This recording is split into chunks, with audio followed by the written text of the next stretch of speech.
Thomas and the Important Visitor. It was winter on the island of Sodor.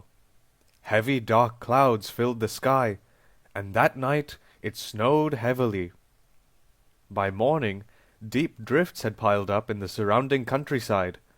Poor Bertie the bus set out early from Farquhar, but had to turn back soon after. "We can't get over the hill," he told Thomas. "The drifts were higher than my roof. We were lucky to be able to turn around." "Oh dear," puffed Thomas. "You'll need to go steady at the tunnel, Thomas. I expect the snow is thick there, too." Just then, a taxi pulled into the station yard. An important-looking man got out, and was taken to see the station master. Then Percy came. "The cutting before the tunnel is almost filled with snow. You'll need to take extra special care today, Thomas." "I will," puffed Thomas. And as soon as the guard was ready, he set off with his snowplow in front at once. But as Thomas reached the valley, they found that the snow was so thick it bent the snowplow, which began to damage the rails. "That's torn it," said the driver. "We'll never get through it now." They took the snowplow off, left it beside the line, and went back into the station.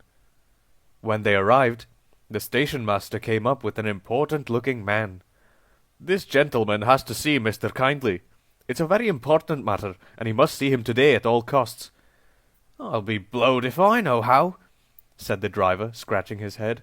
"Even with the snowplow, we can't get through the cutting. The snow's too deep." "You'd need a bulldozer," the fireman joked. But this gave Thomas an idea. "What about Terence?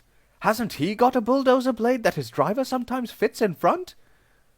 "Good thinking, Thomas," laughed the driver. "I'll telephone his owner straight away." By the time Toby had taken some workmen to the cutting, Terence was already hard at work.